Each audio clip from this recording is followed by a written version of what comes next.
ನಮಸ್ಕಾರ ವೀಕ್ಷಕರೇ, ನಿಮ್ಮ ನೆಚ್ಚಿನ ಕಾರ್ಯಕ್ರಮ ಗೃಹಿಣಿ ಗ್ರಾಮ ಜೊತೆಗೆ ನಿಮಗೆಲ್ಲ ಆತ್ಮೀಯ ಸ್ವಾಗತ. 22 ವರ್ಷಗಳ ಕಾಲ ಸ್ಟಾಫ್ ನರ್ಸ್ ಆಗಿ ಸರ್ವಿಸ್ ಮಾಡಿದವರು, ಹಾಗೆಯೇ LIC ಹಾಗೂ ಸ್ಟಾರ್ ಹೆಲ್ತ್ನಲ್ಲಿ ಅಡ್ವೈಸರ್ ಆಗಿ ಕಾರ್ಯನಿರ್ವಹಿಸ್ತಾ ಇರುವ ಸುಗುಣ ಅವರು ಈ ದಿನ ನಮ್ಮ ಕಾರ್ಯಕ್ರಮಕ್ಕೆ ಬಂದಿದ್ದಾರೆ. ಸುಗುಣ ಅವರೇ, ನಮಗೆ ನಮ್ಮ ಕಾರ್ಯಕ್ರಮಕ್ಕೆ ಆತ್ಮೀಯ ಸ್ವಾಗತ. ನಮಸ್ತೆ. ನಿಮ್ಮ ಒಂದು ಬಾಲ್ಯದ ಸವಿ ನೆನಪನ್ನು ನಮ್ಮ ವೀಕ್ಷಕರೊಂದಿಗೆ ಹಂಚಿಕೊಳ್ಳಿ. ನನ್ನ ಹೆಸರು ಸುಗುಣ ನಾಯ್ಕ್. ನಾನು ಆ್ಯಕ್ಚುಲಿ ಪರ್ಕಾಳದಲ್ಲಿ ಪರ್ಕಾಳದ ನಿವಾಸಿ. ನನ್ನ ತಂದೆ ಸೀನ್ ನಾಯ್ಕ್ ಅಂತ ಹೇಳಿ, ತಾಯಿ ಶ್ರೀಮತಿ ಗುಲಾಬಿ ನಾಯ್ಕ್. ಹಾಗೆ ನಾವು ಒಡ ಹುಟ್ಟಿದವರು 4 ಜನ ಒಟ್ಟಿಗೆ. ನಾನು ಹಿರಿಯವಳು, ಮತ್ತೆ 2 ತಮ್ಮಂದಿರು, ಒಬ್ಳು ತಂಗಿ. ಹಾಗೆ ಮತ್ತೆ ನಾವು ಆ್ಯಕ್ಚುಲಿ ಶಿವಾಜಿ ಮರಾಠರು ಆಯ್ತಾ, ಶ್ರೀ ತುಳಜಾ ಭವಾನಿ ದೇವಿಯ ಆರಾಧನೆ ಮಾಡ್ಕೊಂಡು ಬಂದವರು. ಬಾಲ್ಯ ಅಂತ ಹೇಳಿದ್ರೆ ಆಗಿನ ಬಾಲ್ಯ ತುಂಬಾ ಕಷ್ಟಕರ. ನಂದು ತುಂಬಾ ಕಷ್ಟಕರ. ಹಾಗೆ ನಾನು ಓದಿದ್ದು ಪರ್ಕಳ BM ಶಾಲೆಯಲ್ಲಿ, ಪ್ರೌಢ ಶಿಕ್ಷಣವನ್ನು ಪರ್ಕಳ ಹೈಸ್ಕೂಲ್ ಮುಗಿಸಿದ್ದು. PUCಯನ್ನು ನಾನು MGC ಕಾಲೇಜ್ ಅಲ್ಲಿ ಮುಗಿಸಿದ್ದು. ಆದರೆ 1ರಿಂದ 5ನೇ ಕ್ಲಾಸ್ವರೆಗೆ ನನ್ನ ಎಜುಕೇಶನ್ ತುಂಬಾ ಕಷ್ಟದಲ್ಲಿ ಆಗಿದ್ದು. ಅಂದ್ರೆ ಅಪ್ಪ ತುಂಬಾ ಕಷ್ಟದಲ್ಲಿ ದುಡಿತಾ ಇದ್ರು. ಅಂದ್ರೆ ಸಣ್ಣ ಕೆಲಸ, ಹೇಳುವಷ್ಟು ಎಂಥದ್ದು ಇರಲಿಲ್ಲ. ಅಮ್ಮ ನೋಡಿ ದುಡಿತಿದ್ರು, ಅದು ತಕ್ಕ ಮಟ್ಟಿಗೆ ಸಾಧ್ಯ. ಆದರೆ ಎಜುಕೇಶನ್ ಅಂತ ಹೇಳಿ ಬಂದಾಗ ನಮಗೆ 4 ಜನ ಮಕ್ಕಳಲ್ಲ, ತುಂಬಾ ಕಷ್ಟ ಆಗ್ತಿತ್ತು. ಆ ಸಮಯದಲ್ಲಿ ಅಮ್ಮ ಒಂದು ಮನೆ ಕೆಲಸಕ್ಕೆ ಹೋಗ್ತಾ ಇದ್ರು. ಆವಾಗ ಒಬ್ಬರದ್ದು ಪರಿಚಯ. ಅವರು ಬೇರೆ ಯಾರೂ ಅಲ್ಲ, ಈ ಸಂದರ್ಭದಲ್ಲಿ ಅವರನ್ನು ನೆನೆಸ್ಲಿಕ್ಕೆ ಇಷ್ಟಪಡ್ತೇನೆ ನಾನು. ಪರ್ಕಲ್ ಹೈಸ್ಕೂಲ್ ಹೆಡ್ ಮಾಸ್ಟರ್ ಆಗಿರುವ ನಾರಾಯಣ್ ಮಾಸ್ಟ್ರು, ಮತ್ತೆ ಅವರ ಹೆಂಡತಿ ಸುನೀತಾ ನಾಯ್ಕ್. ಇವರು ನನ್ನನ್ನು ಎಜುಕೇಶನ್ ಕೊಡ್ತೇನೆ ಅಂತ ಹೇಳ್ಕೊಂಡು ಅವರ ಮನೆಯಲ್ಲೇ ಇಟ್ಕೊಂಡಿದ್ದು. ನನಗೆ ಎಲ್ಲನೂ ನಾನು ಅಲ್ಲಿಂದ ನನಗೆ ಸ್ವಲ್ಪ ಏನಾದರೂ ಕಷ್ಟ ಕಡಿಮೆ ಅಂತ ಹೇಳಿದರೆ, ನನ್ನ ಹೊಟ್ಟೆಗೆ ಆಗಿರಲಿ, ಅದು ಬಟ್ಟೆಗೆ ಆಗಿರಲಿ, ಎಲ್ಲದಕ್ಕೂ ಸಹ ಅವರು ಅಷ್ಟು ಚಂದ ಅವರ ಮಕ್ಕಳ ಥರನೇ ನನ್ನನ್ನು ನೋಡ್ಕೊಂಡು ಬಂದಿದ್ದು. ಮತ್ತು ಪ್ರತಿಯೊಂದು ಹೆಜ್ಜೆಗೂ ನನಗೆ ಅವ್ರು ಹೇಳ್ತಾ ಇದ್ರು, ನೋಡಿ ಈ ಥರ ಮಾಡಿದರೆ ತಪ್ಪು, ಈ ಥರ ಮಾಡಿದರೆ ಸರಿ. ಅಂದರೆ ಅಲ್ಲಿಂದ ಅಂತೂ ಅವರು ಸುನೀತಾ ಅಂತೂ ಅವರು ತುಂಬ ಅವರದ್ದು ವಿಷಯ ಹೇಳಲಿಕ್ಕಂದ್ರೆ ಎಲ್ಲರಿಗೂ ಹೆಲ್ಪ್ ಮಾಡ್ತಿದ್ರು, ಹಾಗೂ ನನಗೆ ಅಂತೂ ತುಂಬ ಇದು ಕೊಟ್ಟಿದ್ದಾರೆ ಅವರು. ಆಮೇಲೆ PUC ತನಕನೂ 5ನೇ ಕ್ಲಾಸಿಂದ PUC ತನಕನೂ ಅವರೇ ಓದಿಸಿದ್ದು ನನಗೆ. ಆ ಫ್ರೀಯ ಸಮಯದಲ್ಲಿ ನಾನು ಅದೇ ಆ TVಯಲ್ಲಿ ನಮಗೆ ಅಂದರೆ ಅಮ್ಮನ ಮನೇಲಿ ಅಂತ ಇಲ್ಲ, ಅಲ್ಲಿ ಒಂದು TV ಇತ್ತು ಅವರ ಮನೆಯಲ್ಲಿ. ಆ TVಯಲ್ಲಿ ಬಂದದ್ದನ್ನು ರಂಗೋಲಿ ಆಗಿರ್ಬೋದು, ನಿಮ್ಮದು ಮೆಹಂದಿ ಕಾರ್ಯಕ್ರಮ ಆಗಿರ್ಬೋದು, ಅದನ್ನೆಲ್ಲ ಕಲ್ತಿದ್ದು ನಾನು ಆ್ಯಕ್ಚುಲಿ. TV ನೋಡಿ ಬಿಡಿಸ್ಲಿಕ್ಕೆಲ್ಲ ಕಲ್ತಿದ್ದು. ಹಾಗೆ ನಾನು ಬೇರೆ ಹಾಗೆ ಮೆಹಂದಿ ಇಡುವ ಕಾರ್ಯಕ್ರಮ ಅಂತ ಹೇಳಿದಾಗ ನಾನು ಅಲ್ಲಿ ಇದ್ದುಕೊಂಡು ನಾನು ಬೇರೆಯವರ ಮನೆಗೆ ಹೋಗಿ ಮೆಹಂದಿ ಇಡುವ, ಅಂದರೆ ಮದುಮಗಳಿಗೆ, ಅದು ಗಂಡಸಾಗಿರ್ಬೋದು ಹೆಂಗಸಾಗಿರ್ಬೋದು, ಅವರಿಗೆ ಮೆಹಂದಿ ಇಟ್ಟು ಬರ್ತಿದ್ದೆ. ಅದು ಫ್ರೀಯಾಗಿ ಇಟ್ಟು ಬರ್ತಿದ್ದೆ. ಆದರೂ ಅವರು ಇಲ್ಲಮ್ಮ ತಗೊಳ್ಬೇಕು ಅಂತ ಹೇಳ್ಕೊಂಡು ನನಗೆ ಅದು ಪ್ರೀತಿಯ ಕಾಣಿಕೆಯನ್ನು ಕೊಡ್ತಾ ಇದ್ರು. ಅದೊಂದು ನನಗೆ ಅದರಲ್ಲಿ ಒಂದು ತುಂಬಾ ತೃಪ್ತಿ ಇದೆ. ಮದುಮಗಳಿಗೆ ಹೇಳ್ತಾರಲ್ಲ, ಅದು ಮೆಹಂದಿ ಇಟ್ಟದ್ರಲ್ಲಿ ಅದು ಋಣ ಎಲ್ಲಿ ಹೋಗುದಿಲ್ಲ, ಅದು ಒಳ್ಳೇದು, ತುಂಬಾ ಒಳ್ಳೇದು ಅಂತ ಹೇಳ್ತಾರೆ. ಅದು ಹೇಳುದು ಕೇಳಿದ್ದೇನೆ. ಹಾಗೆ ಆನಂತರ ನೀವು ನರ್ಸ್ ಆಗಿ ಕೆಲಸಕ್ಕೆ ಸೇರ್ಕೊಂಡ್ರಿ. ಈ ಒಂದು ವೃತ್ತಿ ಜೀವನವನ್ನು ನರ್ಸ್ ಆಗಿ, ಹೌದು, ನರ್ಸ್ ಆಗಿ ಆ ಸಮಯದಲ್ಲಿ ನಾನು ಹಿರೇಡ್ಕ ಕಾಮತ್ ನರ್ಸಿಂಗ್ ಹೋಮ್ ಅಲ್ಲಿ ಒಂದು 10 ವರ್ಷ ಡ್ಯೂಟಿ ಮಾಡಿದ್ದೇನೆ. ಅವರು ಕೂಡ ಹಾಗೆ, ಅದೇ ನಾನು ಹೋದಲ್ಲೆಲ್ಲ ಒಂದು ಅಷ್ಟೊಂದು ಪ್ರೀತಿ ತೋರಿಸುವುದು, ಹೇಳುವಂಥದ್ದು, ಪ್ರಾಕ್ಟಿಕಲ್ ಆಗಿ ನಮ್ಗೆ ಎಲ್ಲವನ್ನು ಹೇಳಿಕೊಟ್ಟಿದ್ದಾರೆ. ಒಂದು ಇಂಜೆಕ್ಷನ್ ಇಂದ ಹಿಡಿದು ಡ್ರೆಸ್ಸಿಂಗ್ ಅದು ಮಾಡುದು, ಮತ್ತೆ ಮೇನ್ ಪೇಷಂಟ್ ಹತ್ರ ನಾವು ಹೇಗಿರ್ಬೇಕು, ಯಾಕಂದ್ರೆ ಅವ್ರು ಕಷ್ಟದಲ್ಲಿ ಬರ್ತಾರೆ, ತುಂಬಾ ಫೀಲಿಂಗ್ ಇಟ್ಕೊಂಡು ಬರ್ತಾರೆ. ಆ ಟೈಮಲ್ಲಿ ನಾವು ಪೇಷಂಟ್ ಅನ್ನು ಯಾವ ರೀತಿಯಲ್ಲಿ ನೋಡ್ಬೇಕು, ಅದು ಮೊದಲು ಚುಚ್ಚುಮದ್ದು ಕೊಡುವಂತ, ಮತ್ತೆ ಆದ್ರೆ ಅವರಿಗೆ ಸಮಾಧಾನ ಹೇಳುವಂಥದ್ದು, ಅದು ಮೊದಲಿನ ಕೆಲಸ ನಮ್ದು. ಹಾಗಾಗಿ ನೀವು ಹೇಳೋ ಸಮಾಧಾನದಲ್ಲೇ ಅವ್ರದ್ದು ಅರ್ಥ. ಹೌದು. ಅಂದ್ರೆ ಅವ್ರಿಗೆ ಅನ್ಸ್ತದೆ ಏನಂತ ಹೇಳಿದ್ರೆ, ಇವ್ರು ನಮ್ಮವರೇ. ಅಂದ್ರೆ ನಾವು ಅವ್ರಿಗೆ ಏನ್ ಮಾಡ್ತಿದ್ದೇವೆ ಅಂತ ಹೇಳಿ, ಆ ಪ್ರತಿಯೊಂದು ರೋಗಿಯನ್ನ ನಾವು ಹೇಗೆ ನೋಡ್ತಿದ್ವಿ, ನಮ್ಮ ಮನೆಯವರ ತರ ಅಂತ ಹೇಳಿ ನೋಡ್ಕೊಳ್ತಿದ್ದೆ. ಹಾಗೆ ಅವರು ಡಾಕ್ಟರ್ ದೇವದಾಸ್ ಕಾಮತ್ ಆಗಿರ್ಬೋದು, ಡಾಕ್ಟರ್ ಸುಧಾ ಕಾಮತ್ ಅವರನ್ನು ಕೂಡ ಈ ಟೈಮಲ್ಲಿ ನಾನು ನೆನೆಸ್ಕೊಳ್ತೇನೆ. ಮತ್ತೆ ಅದೇ ಇತ್ತೀಚೆಗೆ ಅವರಿಗೆ ಒಂದು ರಾಜ್ಯ ಮಟ್ಟದಿಂದ ಪುರಸ್ಕಾರ ಸಿಕ್ಕಿತ್ತು. ಇಡೀ ಹಿರೇಡ್ಕದಲ್ಲಿ ಅವರನ್ನು ಮೆರವಣಿಗೆ ಮುಖಾಂತರ ಕರ್ಕೊಂಡು ಬರುವ ಒಂದು ಕಾರ್ಯಕ್ರಮ ಇಟ್ಟಿದ್ರು. ನಂಗಂತೂ ತುಂಬಾ ಖುಷಿ ಆಯ್ತು. ಹಾಗೆ ಆಮೇಲೆ ನಾನು ಒಂದು ಅದರ ನಂತರ HIV care and support centre ಅಲ್ಲಿ ಒಂದು 2 ವರ್ಷ ಡ್ಯೂಟಿ ಮಾಡಿದ್ದೆ. ಅದರಿಂದ ನಂಗೆ ಹಿರೇಡ್ಕ ದೂರ ಆಗ್ತಿತ್ತು, ಹಾಗೆ ನಾನು ಈಚೆ ಬಂದೆ ಮದುವೆ ಆದ ಮೇಲೆ. ಆ ಟೈಮಲ್ಲಿ ಸಮೇತ HIV care and support centre ಅಲ್ಲಿ 2 ವರ್ಷ ಡ್ಯೂಟಿ ಮಾಡಿ ಅಲ್ಲಿ ಸಹ ನಮ್ಗೆ ಅದರ ಬಗ್ಗೆ ಒಂದು ಒಳ್ಳೆ ಇದು ಸಿಕ್ಕಿದೆ. ಆದರ್ಶದಲ್ಲಿ ಒಂದು 10 ವರ್ಷ ಡ್ಯೂಟಿ ಮಾಡಿದೆ. ಅಲ್ಲಿನೂ ತೊಂದರೆ ಇಲ್ಲ, ಒಳ್ಳೆ ಇದು. ಆಗ ಪಿಡಿಯಾಟ್ರಿಕ್ ಕೆನಲೈಸೇಷನ್ಗೆ, ಕೆನಲ್ ಅಂದ್ರೆ ಮಕ್ಕಳಿಗೆ, ಸಣ್ಣ ಸಣ್ಣ ಮಕ್ಕಳಿಗೆಲ್ಲ ಸೂಜಿ ಹಾಕುವಂಥದ್ದೆಲ್ಲ ಇತ್ತು. ಆ ಟೈಮಲ್ಲಿ ಸಹ ನಾನು ಅವರಿಗೆ ಒಂದೇ ಪ್ರಿಕ್ಕಲ್ಲಿ ಸೂಜಿ ಹಾಕ್ತಿದ್ದೆ. ಅಂದ್ರೆ ಮಕ್ಕಳಿಗೆ ನೋವು ಮಾಡಬಾರ್ದು ಎನ್ನುವ ಒಂದು ಉದ್ದೇಶದಿಂದ, ನಮ್ಮದೇ ಮಗು ಅದು, ಮಗುವಿಗೆ ನೋವು ಆಗ್ಬಾರ್ದು ಅಂತ ಹೇಳುವ ಏನೋ ಉದ್ದೇಶದಿಂದ ನಾನು ಇದು ಮಾಡ್ತಿದ್ದೆ, ಕೆಲಸ ಮಾಡ್ತಿದ್ದೆ. ಅದು ಹಿರಿಯರಿಗೆ ನೋಡ್ಕೊಳ್ಳೋ ವಿಷಯದಲ್ಲಿ ಕೂಡ ಹಾಗೆಯೇ ಅದು ತುಂಬಾ ಇದರಲ್ಲಿ.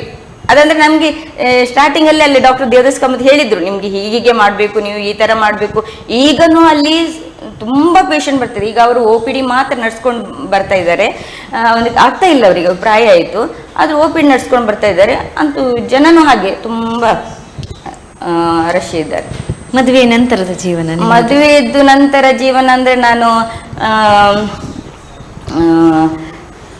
ಸುಮಾರು ನಾನು ದೇವಿ ಆರಾಧನೆ, ಸಣ್ಣದಿಂದ ದೇವಿ ಆರಾಧನೆ ಮಾಡ್ಕೊಂಡು ಬಂದವಳು. ಹಾಗೆ ನೋಡಿ, ನಂಗೆ ಇಲ್ಲಿ ಮದುವೆ ಆದ ಮೇಲೆ ನಾನು ಮನೆ ಸೇರಿದ್ದು ಕೂಡು ಕುಟುಂಬಕ್ಕೆ, ದೇವಿ ಆರಾಧನೆ ಮಾಡ್ಕೊಂಡು ದೇವಿ ಇರುವಂತ ಕುಟುಂಬಕ್ಕೆ ನಾನು ಬಂದಿದ್ದೀನಿ.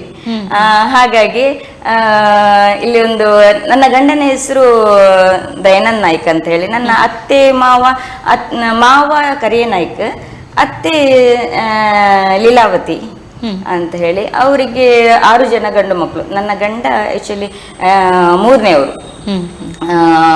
ಬಾವಂತೂ ಬ್ಯಾಂಕಲ್ಲಿದ್ರು, ನನ್ನ ಅತ್ತಿಗೇನು ಬ್ಯಾಂಕಲ್ಲಿದ್ರು. ಎಲ್ಲರೂ ಗೌರ್ಮೆಂಟ್ ಎಂಪ್ಲಾಯೀಸ್ ಎಲ್ಲರೂ, ನಾದಿನಿ ಕೂಡ. ಅಂತೂ ಇಲ್ಲಿ ಬಂದಾಗ ಅತ್ತೆ ಮಾವ ಅಂತೂ ನನ್ನನ್ನು ತುಂಬಾ ಮುದ್ದಾಗಿ ನೋಡ್ಕೊಂಡಿದ್ದಾರೆ. ತುಂಬಾ ಅಂದ್ರೆ ತುಂಬಾ ಮುದ್ದಾಗಿ ನೋಡ್ಕೊಂಡಿದ್ದಾರೆ. ಸಪೋರ್ಟ್ ಕೂಡ ಕೊಡ್ತಾ ಇದ್ರು, ಎಲ್ಲದಕ್ಕೂ ಸಪೋರ್ಟ್ ಕೊಡ್ತಿದ್ರು. ಮತ್ತೆ 2 ಮಕ್ಕಳು ನಂಗೆ, ಮಯೂರ್ ಮತ್ತೆ ಕಿಶೋರ್. ಈಗ ಅವನು ಜಾಬಲ್ಲಿ ಇದ್ದಾನೆ, MIT ಇದ್ದಾನೆ, ಜೂನಿಯರ್ ಇಂಜಿನಿಯರ್ ಹಂಗಾಗಿ.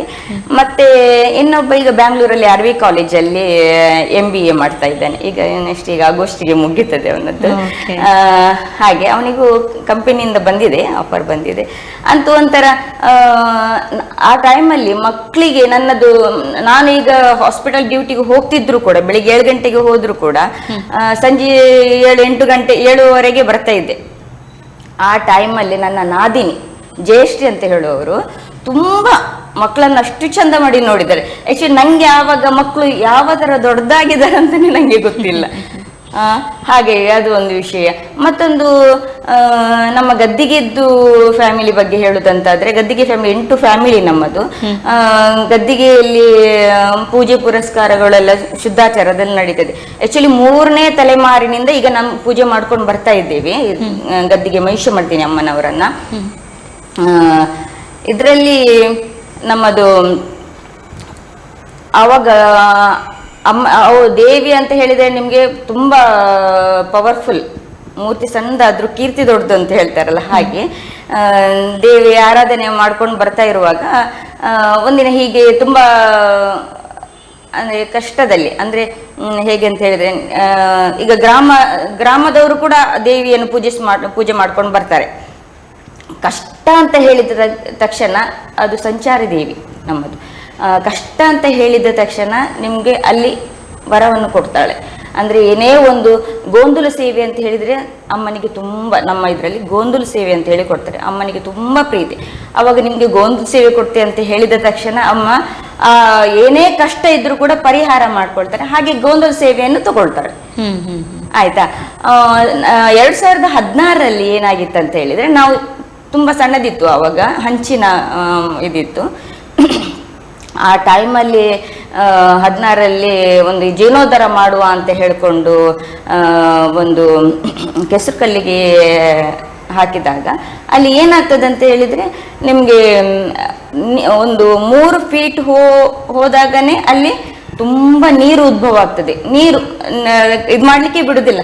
ಆವಾಗ ಇವ್ರು ಏನ್ ಮಾಡುದು, ಇದು ಎಂತಪ್ಪ ಈ ತರ ನೀರು ಬರ್ತಾ ಉಂಟಲ್ಲ, ಏನ್ ಮಾಡುದು ಅಂತ ಹೇಳಿದಾಗ ಒಂದು 4-5 ಪಂಪ್ ಸೆಟ್ ಇಂದ ಅದನ್ನು ಇಂಗಿಸುವ ಕಾರ್ಯಕ್ರಮ ಮಾಡ್ತಾರೆ, ಕಾರ್ಯಕ್ಕೆ ತೊಡಗ್ತಾರೆ. ಆದ್ರೆ ಅಲ್ಲಿ ಇವರು ಎಂತ ಮಾಡಿದ್ರು ಅದು ಇಂಗುದಿಲ್ಲ, ಖಾಲಿ ಆಗ್ತಾ ಇಲ್ಲ, ಮತ್ತೆ ಮತ್ತೆ ಬರ್ತಾ ಇದೆ.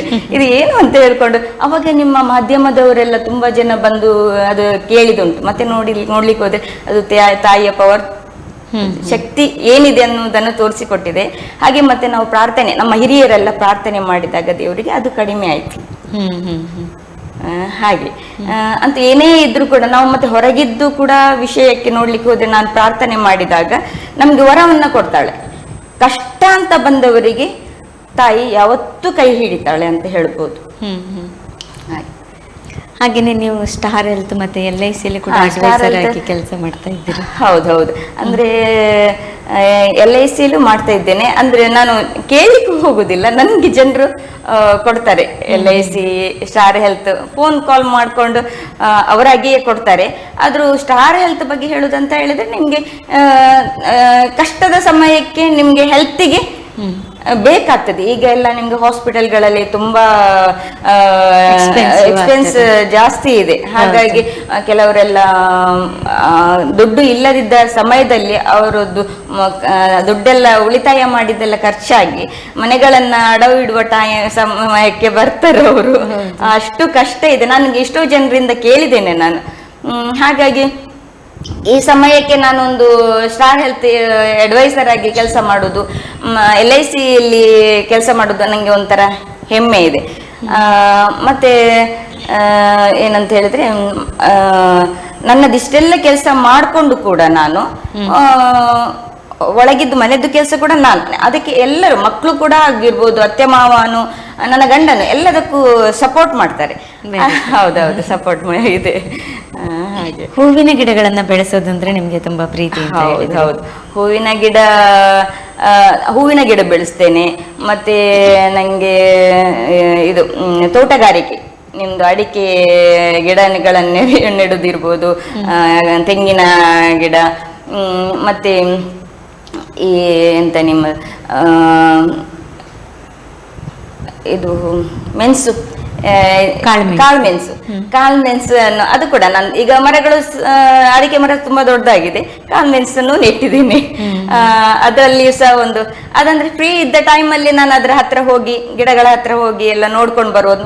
ಒಂದು ಅರ್ಧ ಗಂಟೆ ಹೋಗಿ ನೋಡ್ಕೊಂಡು ಬಂದ್ರು ಆಗ್ತದೆ. ಮತ್ತೆ ಅದಕ್ಕೆ ಈ ಗೊಬ್ಬರಗಳ ಹಾಕುವ ವಿಷಯದಲ್ಲಿ ವರ್ಷಕ್ಕೆ 2 ಸಲ ಗೊಬ್ಬರ ಹಾಕ್ತೀವಿ ನಾವು. ಬೇರೆ ಯಾವುದೂ ಅಲ್ಲ, ಯಾಕಂದ್ರೆ ನಾವು ಮನೆಯಲ್ಲಿ ಏನು ಫುಡ್ ವೇಸ್ಟ್ ಆಗುವಂತ ಫುಡ್ ಇದೆ ನೋಡಿ, ಈಗ ತರಕಾರಿ ಆಗಿರ್ಬೋದು, ಅದನ್ನೆಲ್ಲ ನಾನು ಸ್ಟಾಕ್ ಮಾಡಿ ಇಡ್ತೇನೆ. ಸ್ಟಾಕ್ ಮಾಡಿ ಅದರದ್ದು ನೀರುಗಳನ್ನ 1 ರೌಂಡ್ ಹಾಕಿ ಬರುವಂಥದ್ದು. ಮತ್ತೆ 6 ತಿಂಗಳಿಗೆ ಒಂದ್ಸರ್ತಿ ನಾನು ಗೊಬ್ಬರ ಅಂತ ಹೇಳಿದೆ, ಅದೇ ಮಣ್ಣೆಲ್ಲ ಒಂದ್ಸರ್ತಿ ತೆಗೆದು ಗಿಡಗಳನ್ನೆಲ್ಲ, ಕೆಲವು ಬೇಡದಿದ್ದ ಗಿಡಗಳನ್ನ ಅಡಿಗೆ ಹಾಕಿ ಮಣ್ಣು ಹಾಕುವಂತ ಕಾರ್ಯ ಮಾಡ್ತೀನಿ.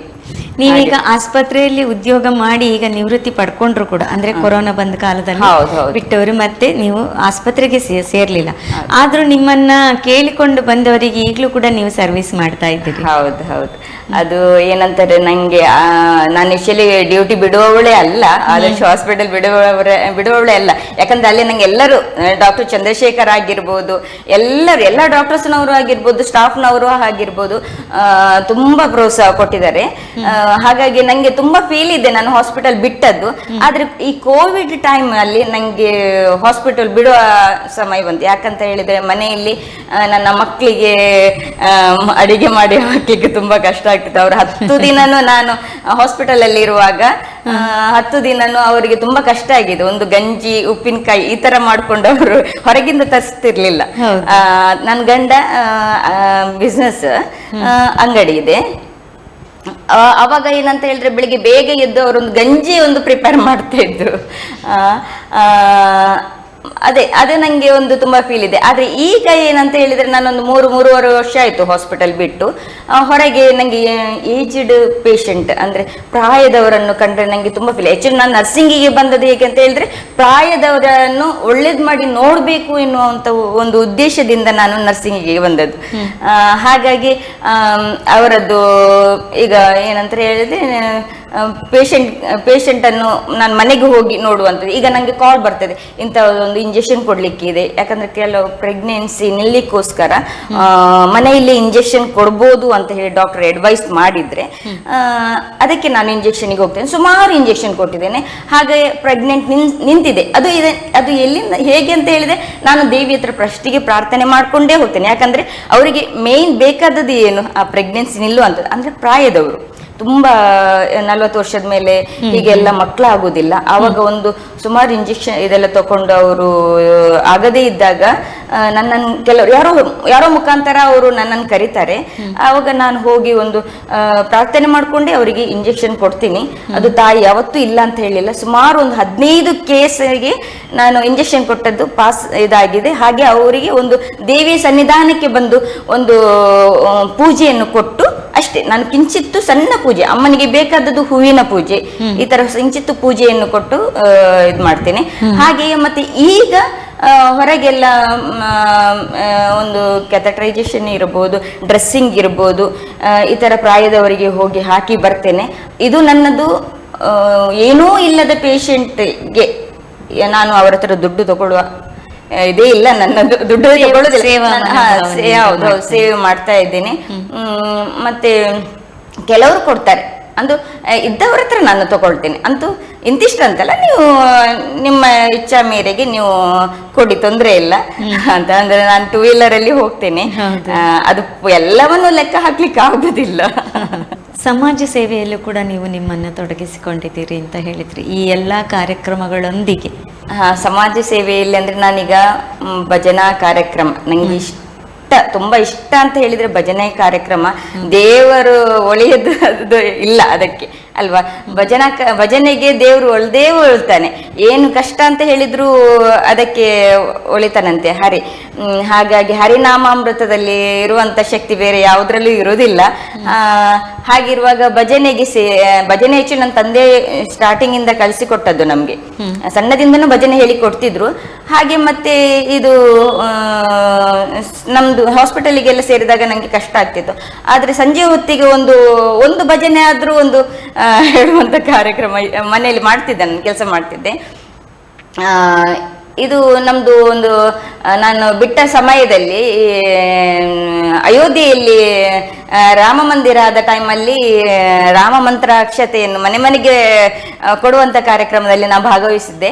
ಹಾಗೆ ನಮ್ಮದು ಈ ಕಡಿಯಾಳಿ ತಂಡದಿಂದ ನಾನು ಶಾಂಭವಿ ಟೀಮ್ ಅಂತ ಅಂತ ಭಜನಾ ಮಂಡಳಿ ಅಂತ ಹೇಳುವಂಥದ್ದಿದೆ, ಅಲ್ಲಿ ನಾನು ಗುರುತಿಸಿಕೊಂಡು ಈಗ ಅದರಲ್ಲೂ ಒಂದು ಭಜನಾ ಕಾರ್ಯಕ್ರಮಕ್ಕೆ ಹೋಗ್ತೀನಿ. ಮತ್ತೆ ನನ್ನದೇ ಒಂದು ಪಂಚದುರ್ಗೆಯಲ್ಲಿ ಇಂದ್ರಾಳಿ ಸಂಕೀರ್ತನಾ ಭಜನಾ ಮಂಡಳಿ ಅಂತ ಈ 2 ಭಜನಾ ಮಂಡಳಿಯನ್ನು ಮಾಡ್ಕೊಂಡಿದ್ದೀನಿ. ಅಂತೂ ಹೇಳ್ಬೇಕಂತ ಹೇಳಿದ್ರೆ ನಂಗೆ ಒಂಥರ ಖುಷಿ ಇದೆ, ನೆಮ್ಮದಿ ಇದೆ. ಈ ಸಂಸಾರಿಕ ಜೀವನ ಅಂತ ಹೇಳಿದ್ರೆ ಇಷ್ಟೆಲ್ಲ ಮಾಡ್ಕೊಂಡದ್ದು ನಂಗೆ ಸ್ಯಾಟಿಸ್ಫ್ಯಾಕ್ಷನ್, ಸಂತೃಪ್ತಿ ಅಂತೂ ತುಂಬಾ ಇದೆ. ಮತ್ತೆ ನಮ್ಮದು ಈ ಅಶ್ವಿನಿ ಪೈ ಅಂತ ಹೇಳಿದ್ದಾರೆ, ಅವರು ರಂಜನಿ ಮೇಡಮ್ ಇದ್ದಾರೆ, ಅವರನ್ನು ಈ ಸಮಯದಲ್ಲಿ ನನ್ನನ್ನು ಗುರುತಿಸಿದ್ದಾರೆ. ಅವರು ಈ ಭಜನೆಗೆ ಸೇರ್ಲಿಕ್ಕೆ ಅವರೇ ಕಾರಣ. ಹಾಗಿರುವಾಗ ಅವರಿಗೆಲ್ಲ ತುಂಬಾ ಥ್ಯಾಂಕ್ಸ್ ಹೇಳಲಿಕ್ಕೆ ಇಷ್ಟಪಡ್ತೇನೆ ನಾನು. ಕೊನೆಯದಾಗಿ ನಮ್ಮ ಕಾರ್ಯಕ್ರಮದ ಬಗ್ಗೆ ಏನು ಹೇಳಕ್ಕೆ ಇಷ್ಟಪಡ್ತೀರಿ? ಕೊನೆಯದಾಗಿ ಹೇಳಲಿಕ್ಕೆ ಅಂತ ಹೇಳಿದ್ರೆ, ಒಂದು ತಂದೆ ತಾಯಿ ಇರ್ಬೋದು, ಮಕ್ಕಳನ್ನು ಯಾವ ರೀತಿಯಲ್ಲಿ ಬೆಳೆಸಬೇಕು ಅಂತ ಹೇಳಿ ಅವರಿಗೆ ಗೊತ್ತಿರ್ತದೆ. ಯಾಕಂತ ಹೇಳಿದ್ರೆ ಹಿರಿಯರು, ಈ ಪ್ರಾಯದವರು ಅಂತ ಹೇಳಿದ್ರೆ ನನಗೆ ತುಂಬ ಇಷ್ಟ ಅಂತ ಹೇಳಿದೆ. ಹಾಗೆಯೇ ಈ ಪ್ರಾಯದವರ ಅವರು ಈಗ ಗಂಡ ಹೆಂಡತಿಯವರು ತಂದೆ ತಾಯಿಯನ್ನು ಯಾವತ್ತೂ ಬಿಟ್ಟು ದೂರ ಹೋಗಬಾರ್ದು ಅಂತ ಹೇಳಲಿಕ್ಕೆ ಇಷ್ಟಪಡ್ತೇನೆ. ಮತ್ತೆ ಒಂದು ಈ ಮುಂಚಿನ ಕಾಲದಲ್ಲಿ ಹೇಗೆ ಅಂತ ಹೇಳಿದ್ರೆ, ಒಬ್ಬರ ಹಳ್ಳಿಗೆ ಹೋದಾಗ ನಾವು ಏನ್ ಮಾಡ್ತಿದ್ದೆ, ತಂದೆ ತಾಯಿ ಹೇಳ್ತಾ ಇದ್ರು ಅಜ್ಜ ಅಜ್ಜಿದ್ದು ಆಶೀರ್ವಾದ ತಕ್ಕೊಂಡು ಮನೆ ಒಳಗೆ ಹೋಗ್ಬೇಕು. ಹೋದ ತಕ್ಷಣ ನೀವೇನ್ ಮಾಡ್ಬೇಕಂದ್ರೆ ಅಜ್ಜ ಅಜ್ಜಿದು ಆಶೀರ್ವಾದ ತಗೊಳ್ಬೇಕು, ಮತ್ತೆ ಏನಿದ್ರು ಮಾತುಕತೆ ಅಲ್ವಾ? ಹಾಗಿರುವಾಗ ಅವರ ಆಶೀರ್ವಾದನ ತಕೊಂಡು ನಾವು ಮುಂದೆ ಹೋಗ್ಬೇಕು. ಮತ್ತೆ ಅತ್ತೆ ಸೊಸೆ ಅಂತ ಹೇಳಿ ಬಂದಾಗ ಇಲ್ಲಿ ಯಾವತ್ತು ನಾವು ಸೊಸೆಯನ್ನು ದೂರ್ಕೊಳ್ಬಾರ್ದು, ಗಂಡನನ್ನು ದೂರ್ಕೊಳ್ಬಾರ್ದು. ಗಂಡ ಯಾವತ್ತು ತಂದೆ ತಾಯಿಗೆ ಸಪೋರ್ಟ್ ಆಗಿ ನಿಂತುಕೊಂಡು ಕೆಲಸ ಮಾಡಬೇಕು. ಅದು ನಮಗೆ ಯಾವತ್ತೂ ಶಾಶ್ವತ ಅಂತ ಹೇಳಲಿಕ್ಕೆ ಇಷ್ಟಪಡ್ತೇನೆ. ಈಗ ಆಶ್ರಮಗಳು, ವೃದ್ಧಾಶ್ರಮಗಳು ತುಂಬ ಜಾಸ್ತಿ ಆಗಿದೆ.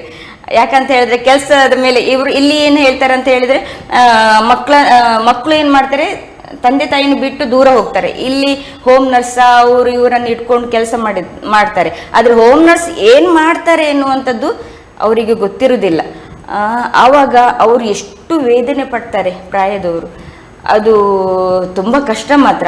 ಆ ಥರ ಹೋಮ್ ನರ್ಸ್ ಎಲ್ಲ ಇಟ್ಕೊಂಡು ಕೆಲಸ ಮಾಡೋದಕ್ಕಿಂತ ಒಳ್ಳೆಯವರನ್ನು ಯಾರಾದರೂ ಹೀಗೆ ಇಟ್ಕೊಂಡು ಕೆಲಸ ಮಾಡ್ಬೋದು ಅಂತ ಹೇಳಲಿಕ್ಕೆ ಇಷ್ಟಪಡ್ತೇನೆ. ಹಾಗಾದರೆ ತಂದೆ ತಾಯಿಯನ್ನು ಅಲ್ಲಿಗೆ ಅವರ ಒಟ್ಟಿಗೆ ಇದ್ದುಕೊಂಡು ಮಕ್ಕಳಿಗೂ ಎಜುಕೇಶನ್ ಕೊಡಲಿಕ್ಕೆ ಅವರು ಸಪೋರ್ಟ್ ಆಗಿ ನಿಲ್ತಾರೆ. ಅಜ್ಜಿ ಸಪೋರ್ಟ್ ಆಗಿ ನಿಲ್ತಾರೆ. ಮತ್ತು ಅವರು ಏನೇ ಹೇಳಿದ್ರು ಮಕ್ಕಳು ಹಾಳಾಗುವುದಿಲ್ಲ ಅಂತ ಹೇಳಲಿಕ್ಕೆ ಇಷ್ಟಪಡ್ತೇನೆ. ಓಕೆ ಸುಗುಣ ಅವರೇ, ನಮ್ಮ ಕಾರ್ಯಕ್ರಮಕ್ಕೆ ಬಂದು ನಿಮ್ಮ ಒಂದು ಜೀವನದ ಅನುಭವಗಳನ್ನು ನಮ್ಮ ವೀಕ್ಷಕರೊಂದಿಗೆ ಚಂದದಲ್ಲಿ ಹಂಚಿಕೊಂಡಿದ್ದೀರಿ. ಅದಕ್ಕಾಗಿ ನಿಮಗೆ ನಮ್ಮ ತಂಡದ ಪರವಾಗಿ ತುಂಬ ಹೃದಯದ ಧನ್ಯವಾದಗಳು. ಧನ್ಯವಾದ. ವೀಕ್ಷಕರೇ, ಇಂದಿನ ಕಾರ್ಯಕ್ರಮವನ್ನು ಇಲ್ಲಿಗೆ ಮುಗಿಸುತ್ತಿದ್ದೇವೆ. ಮತ್ತೆ ಮುಂದಿನ ಎಪಿಸೋಡಲ್ಲಿ ನಿಮ್ಮನ್ನು ಭೇಟಿಯಾಗಲಿದ್ದೇವೆ. ನಮಸ್ಕಾರ.